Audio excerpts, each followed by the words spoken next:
Innal hamdalillah nahmaduhu wa nasta'inuhu wa nastaghfiruh wa na'udzu billahi min sururi anfusina wa min sayyiati a'malina may yahdihillahu fala mudhillalah wa may yudlil fala hadiyalah. Asyhadu an la ilaha illallah wahdahu la syarikalah wa asyhadu anna Muhammadan abduhu wa rasuluh alladzi la nabiyya ba'dah. Amma ba'd. Qala Allah ta'ala fil Qur'anil Karim, a'udzu billahi minasyaitonir rajim. Faman kana yarju liqa'a rabbih falyamal amalan sholihan. Al-ayah. Hadirin aidin aidat saat atsana ngalajengkeun kana khutbah Idul Fitri jalaran di dieu seueur jamaah anu di luar kotanya anu mungkin teu acan teu patos paham kana bahasa Sunda nu dawidi ka urang Cibodas bade nganggo bahasa nasional. Wios hadirin yang saya hormati, yang dimuliakan Allah, puji serta syukur mari kita panjatkan kehadirat Allah Subhanahu wa ta'ala, Allah yang maha ghafur, Allah yang maha pemurah, Allah yang maha penyayang bagi umatnya, yang pada pagi ini masih berkenan mempertemukan kita di haflah yang mubarakah ini dalam sebuah tema acara yang merupakan rutinitas tahunan, yakni sholat Idul Fitri. Sholawat serta salam semoga Allah tetap melimpah curahkan kepada junjungan kita Rasulullah Sallallahu Alaihi Wasallam, pada keluarganya, para sahabatnya, termasuk pada kita selaku umatnya. Hadirin rahimakumullah, Rasulullah Sallallahu Alaihi Wasallam pernah memberikan gambaran yang menawan tentang kehidupan dunia melalui sabdanya, mali walid dunya ma ana wad dunya innama masali wa masalud dunya kama sali rakibi dhalla tahta syajaratin thumma roha wa tarakaha. Kata Rasulullah, mali walid dunya, apalah artinya dunia ini bagiku.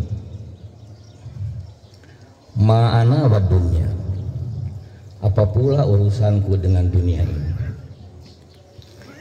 Innama masali wa masalud dunya, sesungguhnya pemisalan atau perumpamaan aku dengan dunia itu adalah kama sali rakibi dhalla tahta syajarati, ibarat seorang pengembara yang sedang berteduh di bawah pohon. Jadi kita adalah pengembara, dunia adalah pohonnya. Summa roha, kemudian pengembara itu istirahat sejenak. Wa tarakaha,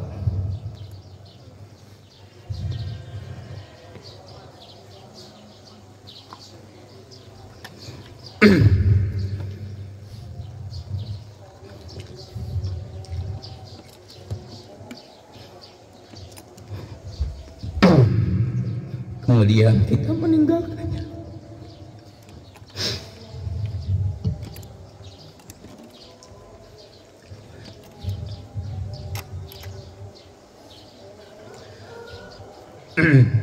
Hadirin rahimakumullah, berdasarkan hadis tersebut Rasulullah kemudian melanjutkan, kun fid dunya ka'annaka gharibun au abirus sabil, karena dunia ini adalah hanya tempat persinggahan sementara. Maka kata Rasulullah SAW, kun fid dunya, jadilah kita di dunia ini adalah ka'annaka gharibun, seperti orang asing, au abir sabil, atau seperti seorang musafir yang sedang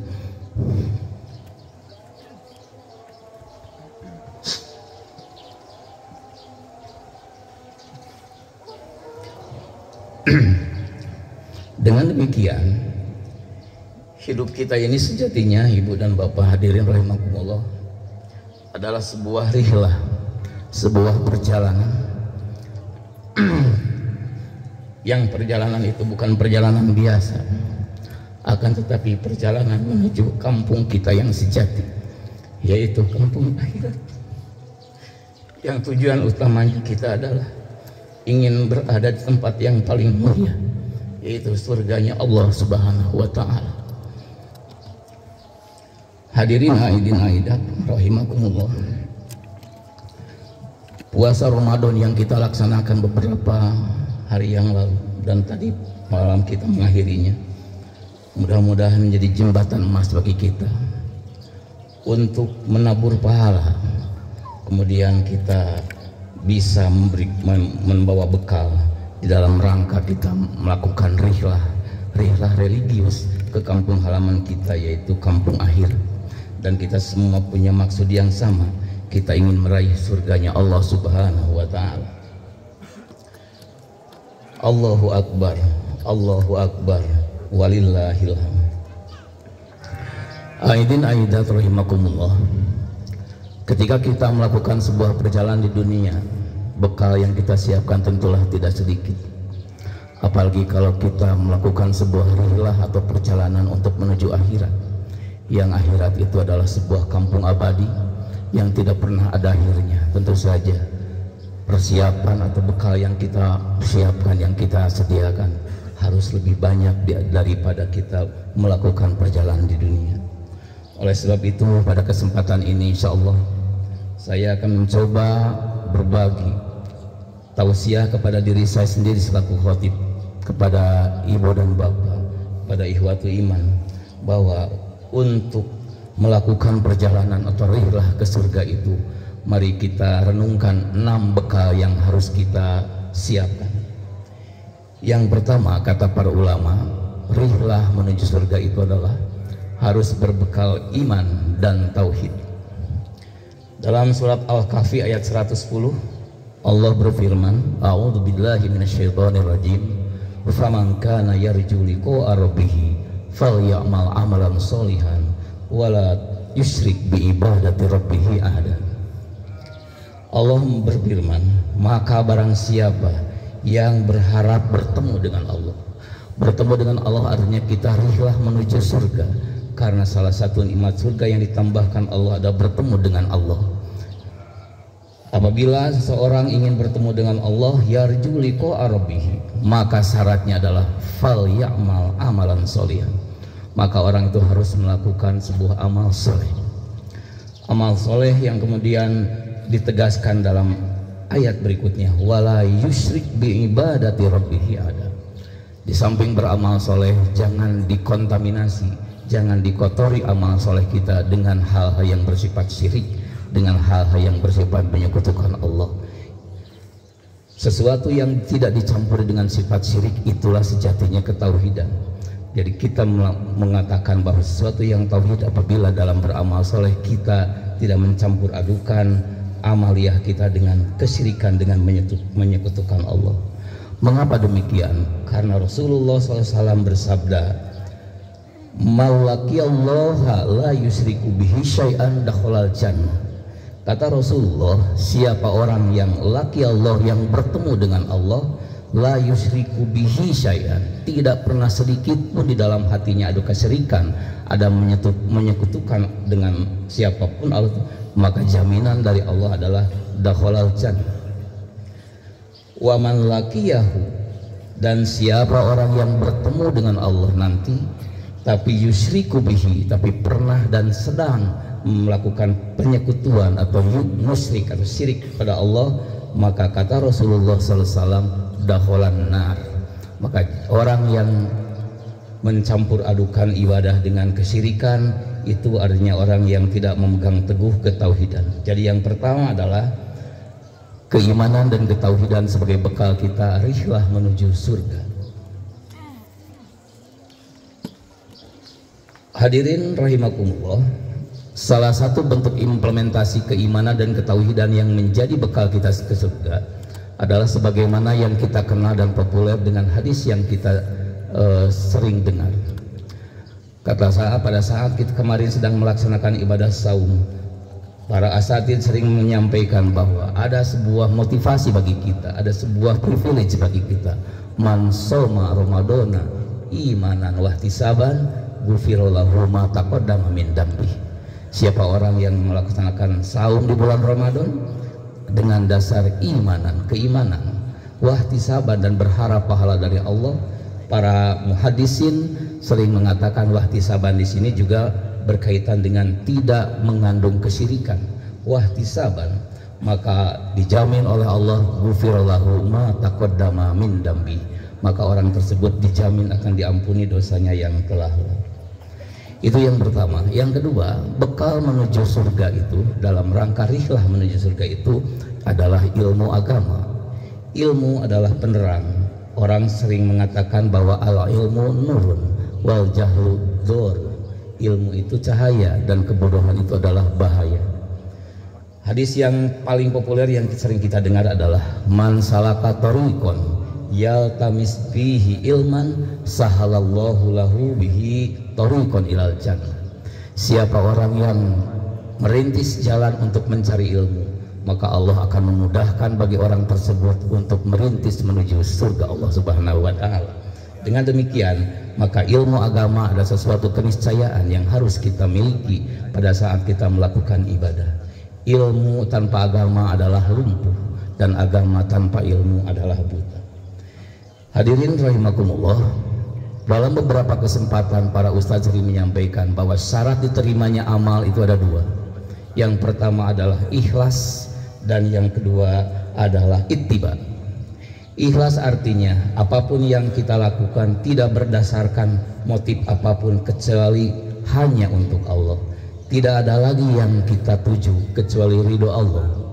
Dalam sebuah ayat yang kita kenal dalam surat Al-Mulk ayat kedua, Allah berfirman, a'udzubillahi minasyaitonirrajim, alladzi khalaqal mauta wal hayata liyabluwakum ayyukum ahsanu amala wa huwal azizul ghafur. Ayat ini sudah populer. Alladzi khalaqal mauta wal hayata.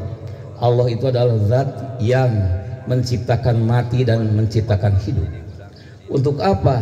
Liyabluwakum ayyukum ahsanu amala. Untuk menguji kepada manusia itu siapa yang paling baik amalnya, bukan siapa yang paling banyak amalnya. Hadirin rahimakumullah, Fudail bin Iyad menafsirkan yang paling baik atau bukan yang paling banyak itu adalah yang paling ikhlas dan sesuai dengan petunjuk dari Rasulullah SAW. Dan ayat ini sudah menjadi pelengkap prasyarat yang tadi saya sebutkan, bahwa syarat diterima amal itu ada dua. Yang pertama ikhlas, yang kedua ittiba, artinya sesuai dengan petunjuk dari Allah dan Rasulnya. Itu yang kedua. Yang ketiga, bekal kita rihlah menuju surga itu adalah amal soleh. Firman Allah Subhanahu wa ta'ala dalam surat An-Nahl ayat ke-97, a'udzubillahi minasyaitonirrajim, man amila solihan min dzakarin aw unsa wa huwa mu'minun falanunahyiyannahu hayatan thayyibah.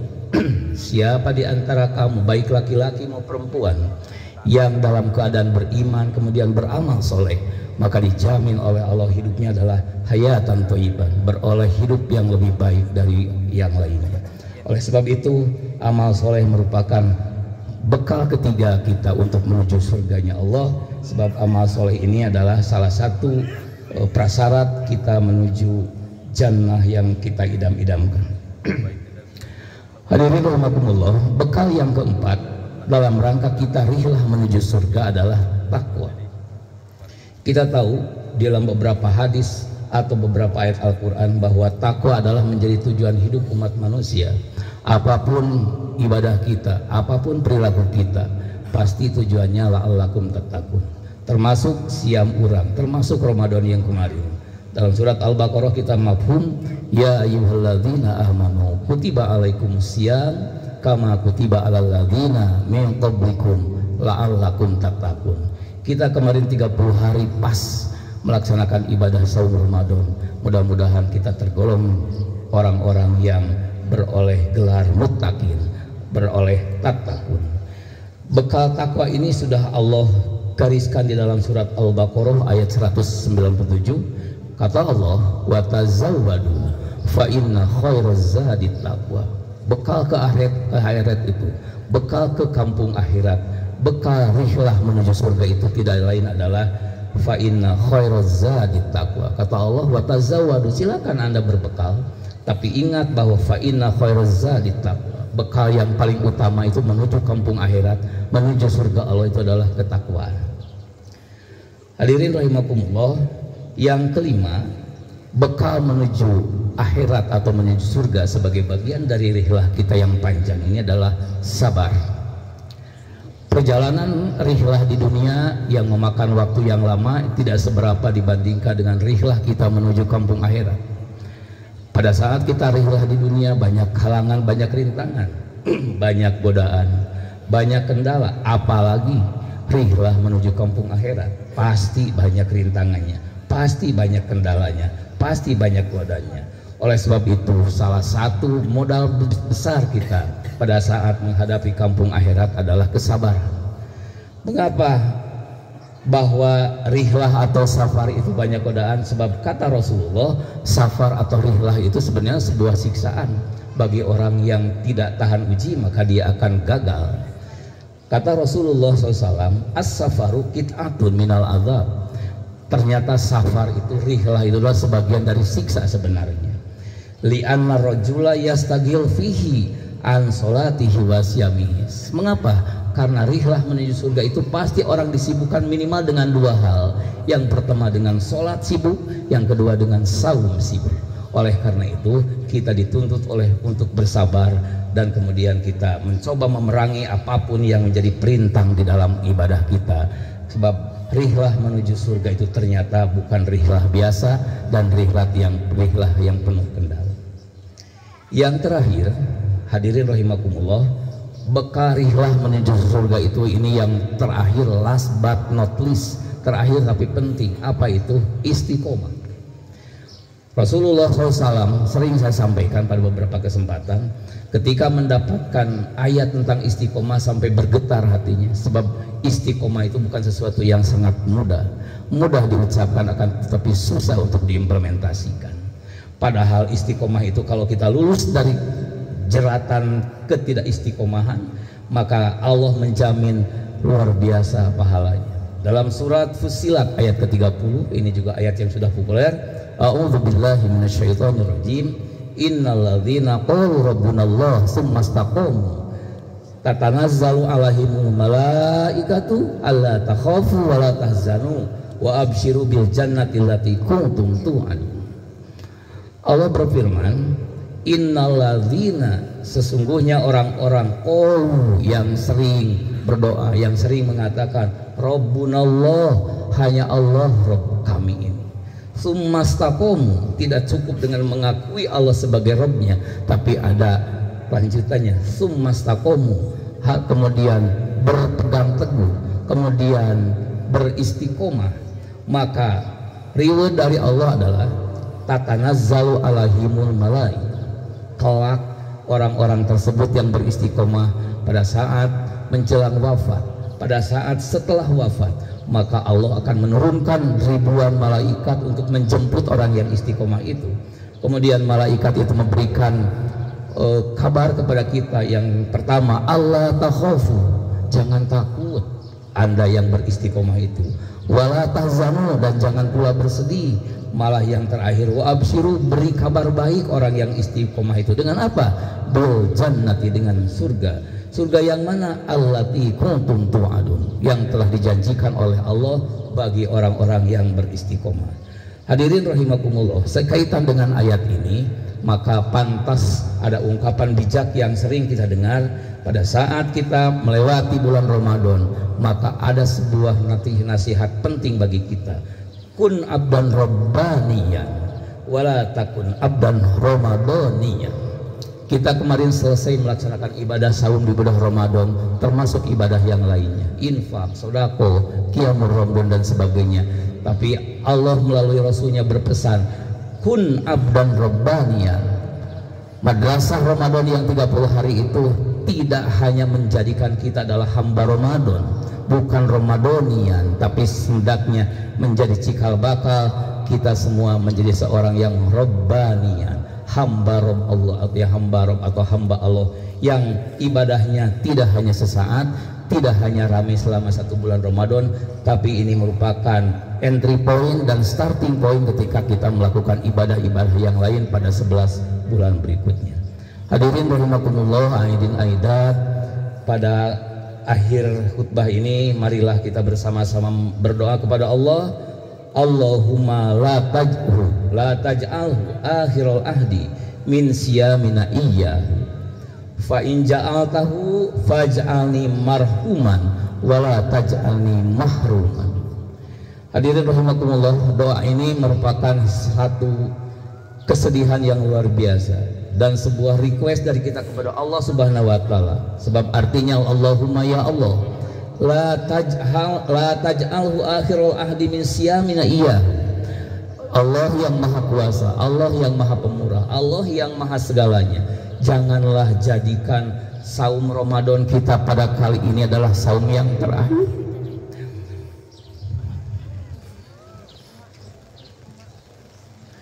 Kita tidak berharap saum yang kemarin adalah kira-kira saum yang terakhir, tapi kita juga tidak bisa menentang takdir.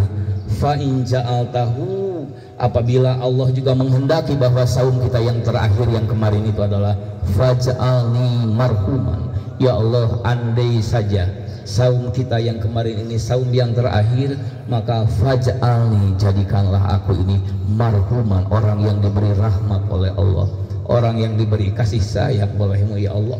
Wala taj'alni, dan janganlah jadikan kami mahruman, orang yang ditinggalkan oleh Allah, orang yang jadi orang yang dibenci oleh Allah. Ibu bapak hadirin rahimakumullah, aidin aidat, itulah sekelumit bekal kita dalam rangka rihlah menuju surga sebagai bagian yang tidak terpisahkan dalam kegiatan kewajiban kita sebagai umat Rasulullah SAW, sebagai makhluk yang diciptakan oleh Allah. Sebab kita sudah ditargetkan oleh Allah sebagaimana dalam surat yang sudah kita pahami, yaitu wa ma khalaqtul jinna wal insa illa liya'budun. Tugas kita itu sebenarnya hanya satu, illa liya'budun, kecuali hanya beribadah kepada Allah.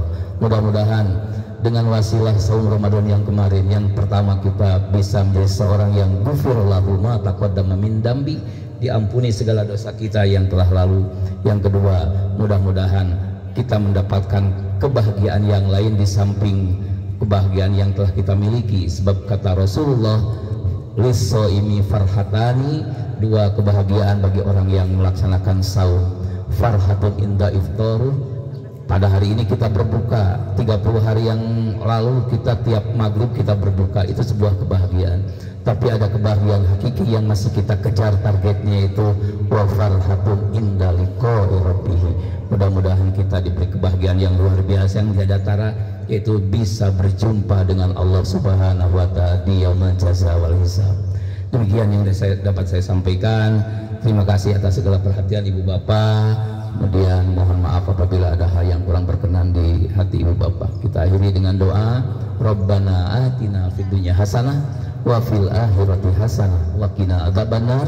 Akhirul kalam, assalamualaikum warahmatullahi wabarakatuh. Sok aimat atur.